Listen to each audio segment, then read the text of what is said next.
今天給小朋友做了點豬肉餅，這個做法也特別簡單，只要家裡有絞肉機就能做。平時多做點冷凍到冰箱，吃的時候不需要解凍，直接放鍋裡煎就行。提前先準備點肉，切成小塊，放到冰箱裡冷凍一下，凍到大概你捏起來它有點硬，不是凍得特別實。然後瘦肉就是500克，肥肉100克。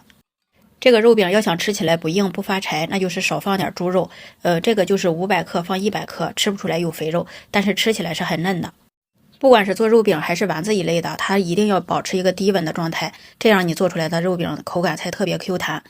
具體放的調料我打在字幕上，你按照我這個放就行。每個老抽的顏色好像有深有淺，如果不喜歡顏色太深的，那你可以減點量。加了調料以後還是繼續打，其實它就是肉在這個低溫的狀態下，你打特別容易出膠，所以吃起來口感特別 Q 彈。如果你的絞肉機就是有過熱保護打不了了，那你就把這個放到冰箱裡冷藏或冷凍，等機器能打了再繼續打，反覆打幾次。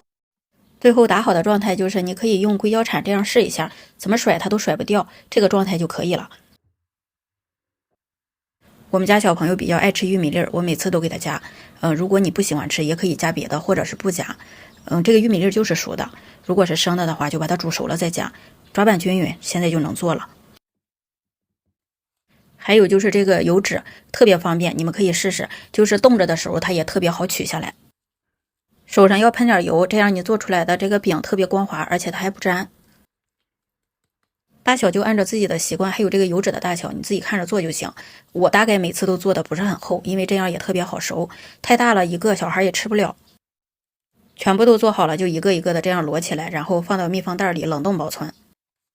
最上面的這一個還是用油紙把它給蓋一下。一次也不用做太多肉，就是1斤肉左右，差不多吃個1周到2周。還是勤做，我覺得凍時間太長也不是特別好。全部都做好了，就可以放到冰箱裡冷凍了。開始的時候一定要平鋪，因為它沒定型之前，如果你要是不管它的話，凍出來就不是很平整。這個是凍好的，我給你們煎一下，你們看看，它這個就是冷凍的時候，你可以放到鍋裡，鍋裡噴點油，放進去，然後翻一次面就能加水了。加點水，這會兒的肉餅基本上就有點軟了，水也不用太多，就是一個小鍋底就行。加了水，蓋蓋燜一會兒，這會兒的火要調成小火，把水收乾了，基本上就熟了。然後你再翻2次面就可以出鍋了。